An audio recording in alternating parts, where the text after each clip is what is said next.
Hey, YouTube believers. Chris Mack coming at you today with X-Force number 11. Now, according to what I've read, this is the first full appearance of Domino. That's why it says here, Domino revealed, which you're kind of thinking, wait a minute. The New Mutant books and the first 10 issues of X-Force, what's going on here? So with that said, let's jump into the book. The print date on this was June 1992. And I like how Nikezia here sort of closes off the last arc of the book. They were in the Morlock tunnels, and there was a joint task with the Morlocks and the Mutant Liberation Front to bring down X-Force. And I love this powerful opening panel, which we'll get into here in a minute. Let's talk about Friendly Reminder. This is Rob Liefeld plot, Fabian Nikezia script, Mac Pacella guest pencils, Dan Panosian inks, Chris Eolopoulos doing the letters, Steve Buccoletto colors, Bob Harris editor, and Tom DeFalco chief. And that's a pretty powerhouse team on this book. And I love how Cable's holding this piece of cloth and he goes, Morlocks, hear me. Mask is dead. Do any of you want to join your fallen leader? And I always like how even though Cable's firm, or at least in the early days, he always gave his enemies a chance.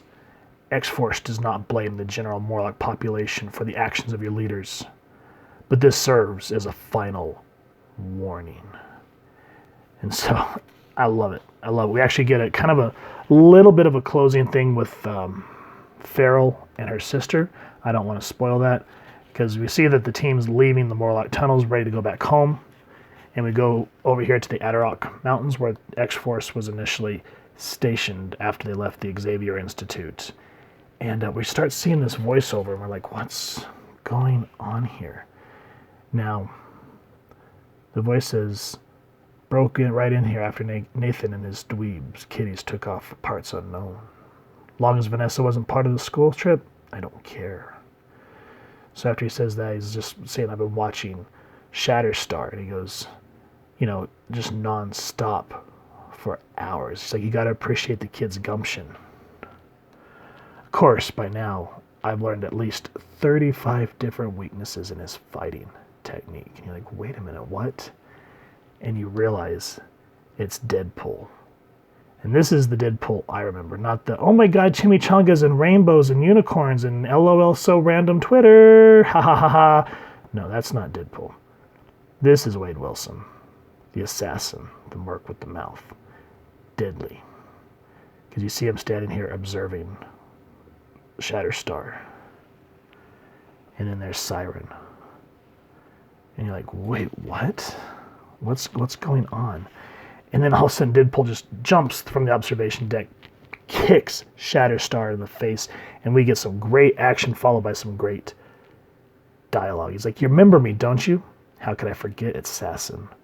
When last we parted, you were bound and gagged and mewing like a pup as we meld you back to your employer. Hey, that's right. Thanks for reminding me, kid. You're making me change my mind. Instead of just roughing you up, I'm going to kill you cold. See, that's not the Wade that people know nowadays. This was back when he was a little more deadly. Now, I want you to keep that name, Vanessa, in mind.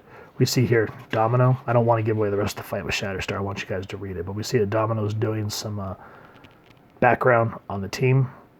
And I like how Wade's just darkened in the background, creeping up. And then just attacks Domino. He's like, so you forgot so soon, did you, honey? Well, let me remind you. It's your old boyfriend, Deadpool. So what should I call you, Vanessa or Domino? And I want you guys to keep this in mind because this is important.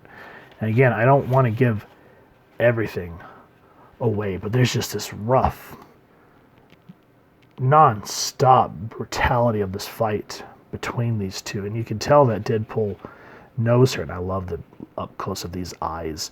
Because again, he doesn't have those big dopey doe eyes like he does in the modern comics, where he's just more of this, non-testosterone character. Because Deadpool used to just be about, he's flexible. He was bendy like Spidey, but he didn't have a lot of the compassion that Spider-Man has, or the what do you call it?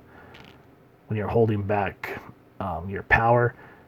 I don't remember what that's called off the top of my head, but yeah, oh, it is such a hard fight to watch.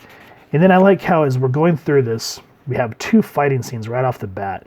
Then we get a moment with what's this guy's name? I always forget it. GW or something like that. He works for Shield. Yeah, GW. Because he's looking for Cable. He's working with Kane. And then we get the introduction of Weapon Prime. Now, I know who Kane is. I'm not sure who that is, if that's supposed to be Wendigo or whomever. Have no idea. And then I think that's Richter. And I'm not 100% sure. And it's not the first appearance of Richter. I thought it was. Oh, wait, I think this is supposed to be a guy named Yeti. I had to stop and think about it because I kind of looked it up before I started to do the review. But I was just kind of like, oh, yeah, wait a minute. But yeah, just seeing a Richter like this, you hear like a 90s like Bill and Ted style guitar riffing on this, but still nonetheless beautiful artwork for its time and just hits me right in the nostalgia feels. Now I don't want to give this whole book away. I just want to kind of show you some of the great action, the great artwork, and the entertaining plot that we don't really get anymore. The last thing that I do want to show is we do get a full appearance of the real Domino. But you can see that she's not exactly in the best of ways right now. So you're just kind of like, wait a minute, what's happening to Nina? And I say that because that's Domino's real name is Nina something. It's not Nina Thurman. That doesn't sound right. Let me see if I can find it real quick. Thurman, Thurman, Thurman. That's Domino's real name. So what's going on? What's happening? Well, might I suggest, if you can find a decently priced copy of X-Force number 11, it's worth getting in your collection. I know the price kind of shot up after Deadpool 2 came out. I don't know if it's come down or not, but nonetheless, if you can get a copy of it, however you can, it's worth it. Just for an X-Men fan in general, not because it's the hot book, blah, blah, blah, blah, blah. No, just great story. Fabian Nicieza and Rob Liefeld kicking butt. Beautiful artwork. And you're just entertained is exactly what comic books are supposed to be. Visual medium that entertains you with a great plot. And that's why it's so much fun to read as well as enjoying the paneling. So if you guys have enjoyed this, please first, excuse me, and foremost, support your local comic shop and get a copy.